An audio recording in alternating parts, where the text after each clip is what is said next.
Jangan lupa klik subscribe, comment, like, and share. Assalamualaikum warahmatullahi wabarakatuh. Halo teman-teman semua, welcome back to my YouTube channel. Nah, pada kesempatan kali ini saya mau share tentang 5 hal penting pada tempe yang perlu kalian ketahui. Yang pertama adalah tempe lebih baik daripada tahu. Meskipun kandungan protein pada tempe dan tahu itu tinggi, namun kadar protein dan gizi pada tempe jauh lebih tinggi dibandingkan pada tahu. Nah, proses pembuatan merupakan salah satu hal yang menyebabkannya. Pada proses pembuatan tempe itu ada 2 kali fermentasi. Yang pertama pada saat perendaman biji yang dibantu oleh bakteri, kemudian yang kedua pada saat setelah ragi ditambahkan yang dibantu oleh jamur Rhizopus.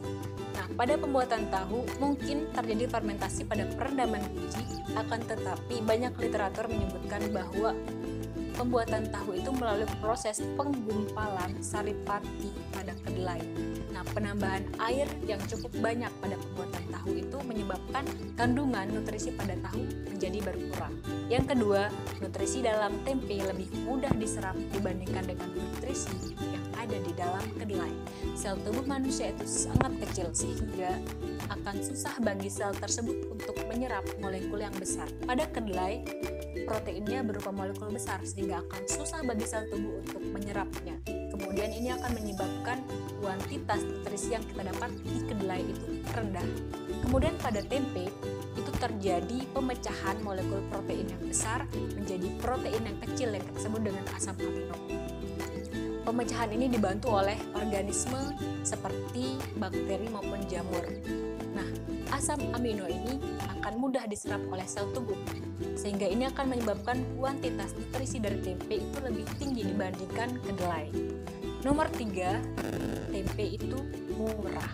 Bukan sebuah rahasia umum lagi kalau tempe itu murah. Dengan harga 1.000 kalian bisa mendapatkan. Kalau kalian nggak percaya, kalian bisa cek di warung yang ada di Jepang.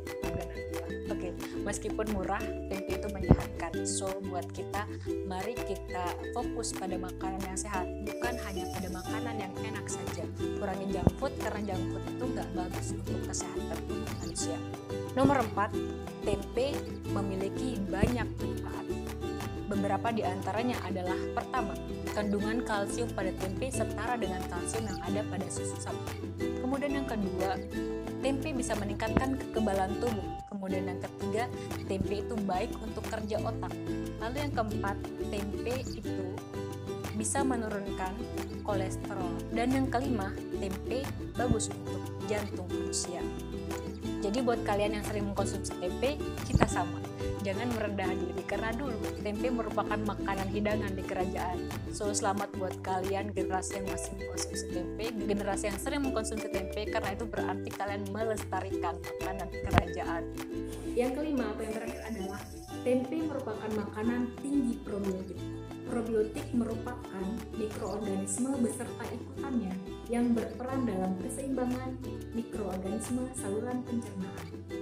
Pada tahun 1907, hasil studi McNichol dipublikasikan. Beliau mengatakan bahwa bakteri baik yang ada di saluran pencernaan manusia itu dapat diperbaiki dengan sering-sering mengkonsumsi makanan yang mengandung probiotik. Bakteri yang jahat itu akan tersingkirkan olehnya.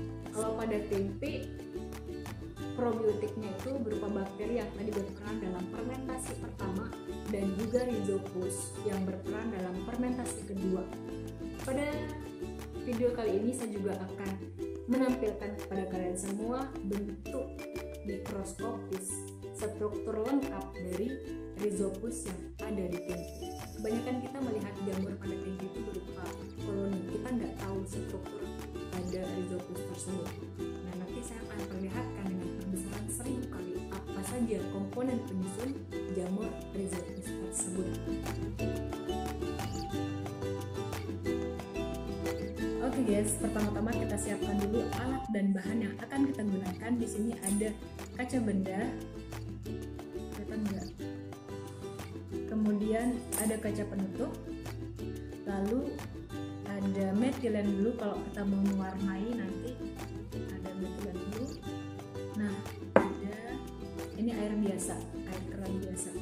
Kemudian kemudian ini adalah jarum untuk mengambil jamur, dan ini adalah yang kemarin kalian pertanyakan. Jadi ini adalah biakan tempe. Kita ambil nanti jamurnya sedikit aja.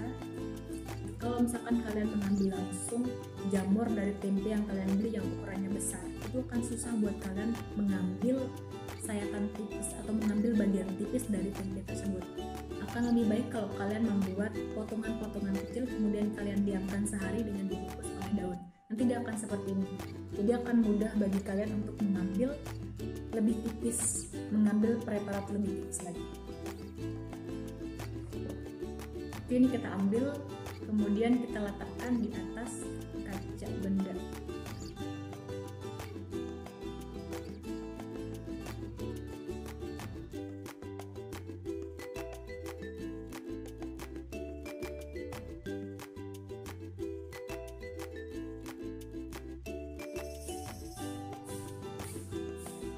Kita tambahkan dengan air.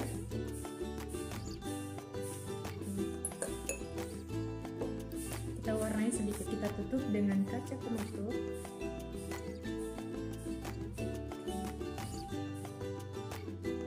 Kita diamkan sebentar sampai jamur itu menyerap warna. Setelah itu kita gunakan kapas untuk menyerap kelebihan airnya.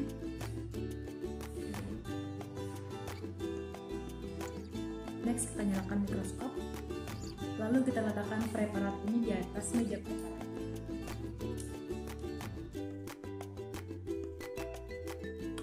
Kita mulai dari perbesaran lemah dulu.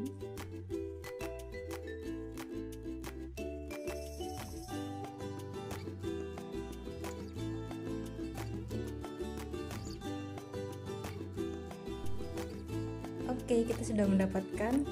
Jadi yang bulat besar itu adalah sporaniumnya, lalu ada bulatan kecil di dalam bulatan besar itu adalah spora. Kemudian tangkai sporanium itu namanya sporangiopor, dan di ujung sporangiopor itu ada semacam stolon kalau nggak salah ya namanya, stolon. Nah itu nanti biasanya ada rhizoid di sekitar situ yang fungsinya untuk menyerap nutrisi pada kedelai. Mereka juga butuh nutrisi untuk hidup, makanya mereka menyerap gizi yang ada di kedelai untuk kehidupan mereka. Sekian video dari saya hari ini, semoga bermanfaat. Assalamualaikum warahmatullahi wabarakatuh.